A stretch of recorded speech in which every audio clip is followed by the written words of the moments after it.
Pessoal, hoje vamos falar da segunda propriedade periódica dos elementos químicos. Na aula passada nós falamos sobre raio atômico, que tem muito a ver com isso que nós vamos estudar hoje. Hoje nós vamos estudar o que é energia de ionização. Que vem a ser isso? Imagine que nós temos um átomo e queremos arrancar um elétron desse átomo. Para isso, é necessário fornecer energia ao átomo. Essa energia necessária para arrancar um elétron de um átomo é o que a gente chama de energia de ionização. Então, o que é a energia de ionização? É a energia mínima, necessária para se arrancar um elétron de um átomo que se encontra num estado fundamental, gasoso e isolado. Muito bem. A energia de ionização, o que ela mede? Ela mede a dificuldade de arrancarmos esse elétron do átomo.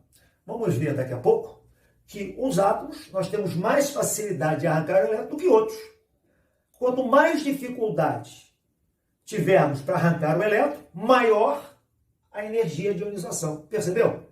Quanto maior a dificuldade, maior a energia de ionização. Por isso que ela mede a dificuldade de se arrancar um elétron. Ok? Bom.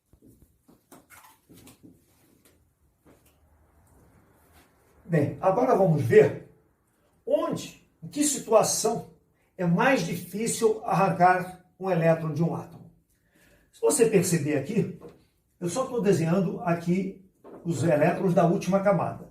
Aqui só tem essa camada, eu desenhei os dois elétrons. Aqui tem várias camadas, eu desenhei só os da última. O que acontece? Quando o átomo é pequeno, ou seja, quando o raio dele é menor do que aquele, no caso, o que acontece? Os prótons aqui do núcleo atraem mais fortemente os elétrons. Então eles ficam mais presos ao núcleo. Então é mais difícil de você tirar esses elétrons. Por isso, como é mais difícil, aqui a energia de ionização é maior do que aqui. O que acontece aqui?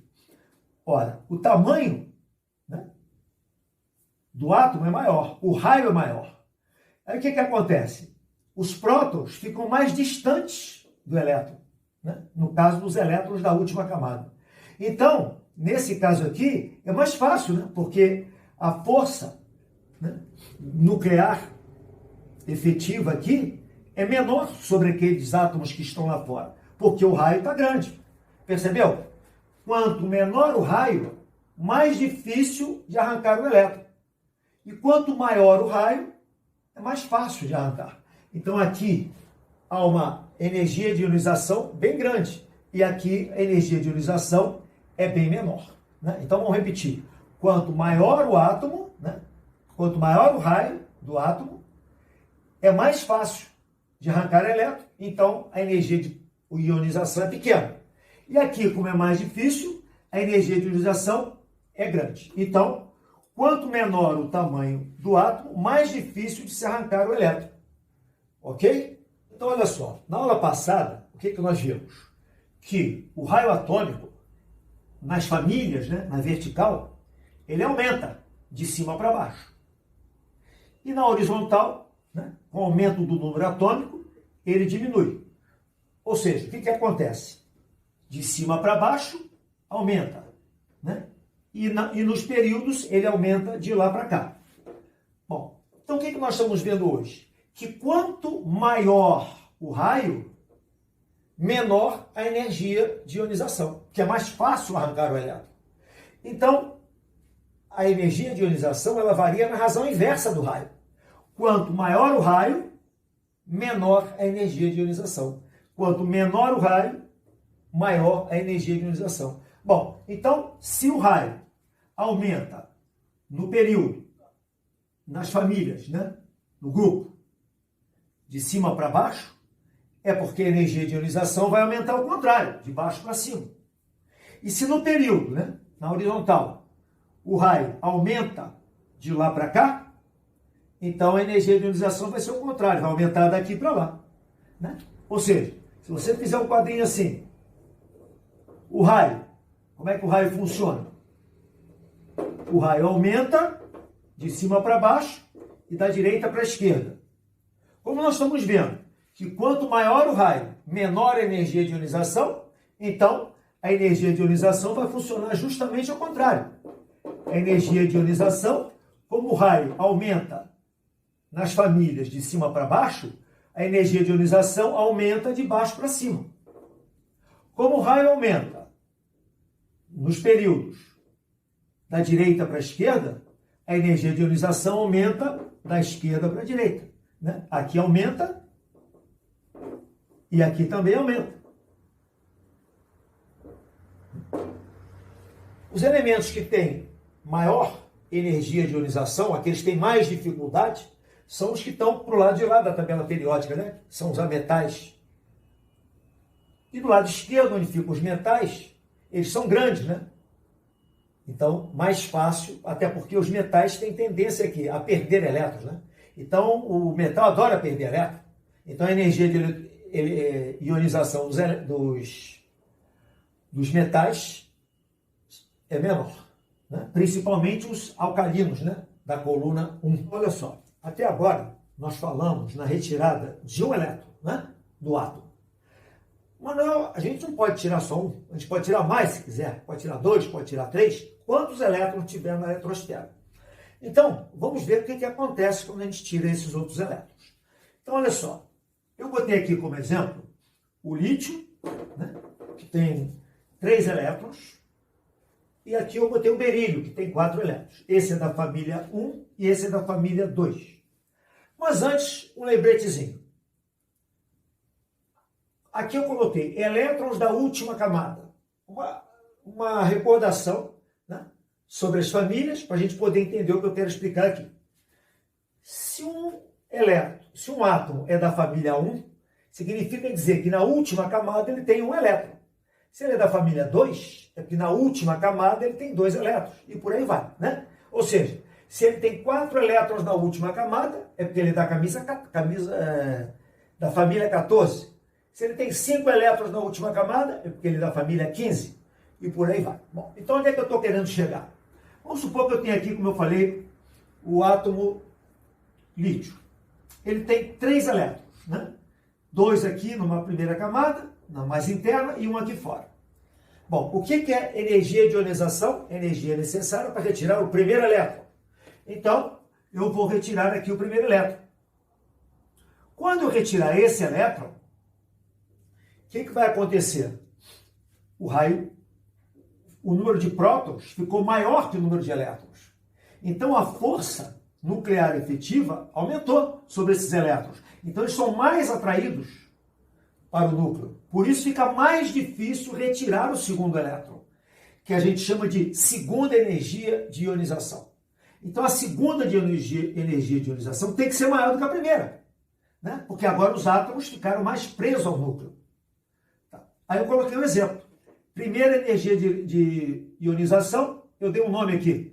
Quando tirar o primeiro elétron, né, eu atribuí um valor qualquer, numérico, 100. Não importa a unidade, 100 kJ por mol, seria a unidade mais ou menos. Vamos supor que aqui a energia foi 100. Agora, para tirar o segundo elétron, foram necessários 400 unidades, né, de energia. E para tirar o terceiro, aumentou também, 460. E você reparou que daqui para cá aumentou muito, né? E daqui para cá nem aumentou tanto. Por que isso acontece? Que quando eu tirei o primeiro elétron, eu tirei dessa camada aqui. Quando eu fui tirar o segundo elétron, eu já tirei de uma camada mais interna. Aí ficou mais difícil ainda, né, de arrancar esse elétron. Por isso, quando você muda de camada, a energia de ionização dá um salto grande. E por que do segundo para o terceiro não foi tão grande?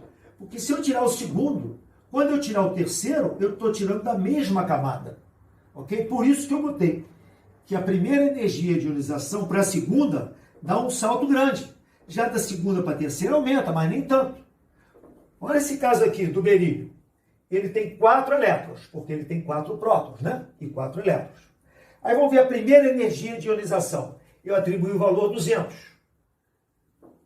Isso aqui foi aleatório, né?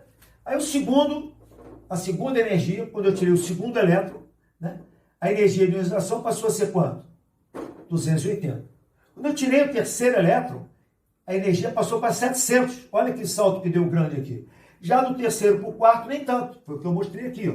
Do segundo para o terceiro, a energia de ionização aumentou muito. Já do terceiro para o quarto, nem tanto. É aquela mesma explicação de lá. Repare, quando eu tirar o primeiro elétron, eu vou tirar dessa camada mais externa.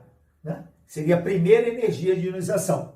Tirei o primeiro elétron, vamos supor que eu atribuí esse valor, 200, a energia de ionização. Quando eu tirar o segundo, é claro que vai ser maior. Por quê? Porque agora tem mais prótons do que elétrons, esses elétrons são mais atraídos para o núcleo. Então, para retirar o elétron, eu tenho que dar mais energia. Então, a energia de ionização aumentou. Mas repare que é da mesma camada. Aí, tirei esse segundo elétron. Essa é a segunda energia de ionização. Mas quando eu tirar o terceiro, repare, além de ter ficado com mais prótons ainda do que elétrons, a força nuclear efetiva aumentou, também o que aconteceu? Eu estou tirando uma camada mais interna. Então, diminuiu mais ainda o raio. Diminuindo mais ainda o raio desse cátion, que agora ficou um cátion, né? O que acontece? A energia é maior ainda, mas é bem maior quando você muda de camada. Por isso é que dá esse salto grande daqui para cá.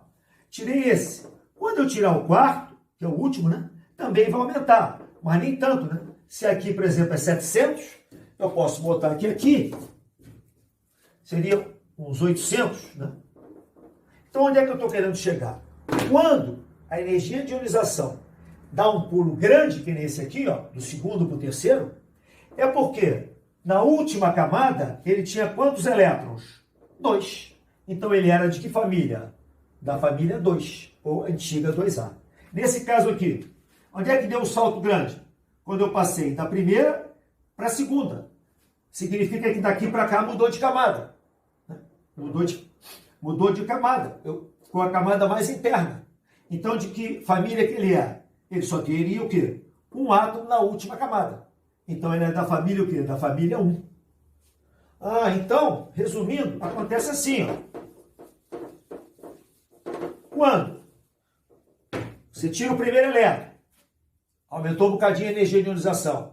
Tirou o segundo, aumentou um pouquinho. Tirou o terceiro, aumentou um pouquinho. Quando você for tirar o quarto, se aumentar muito, significa dizer o quê? Que ele é da família 3. Porque ele mudou de família quando deu um salto grande. Então é porque ele tem 3 elétrons na última camada. Pode cair numa prova uma pergunta dessa, né?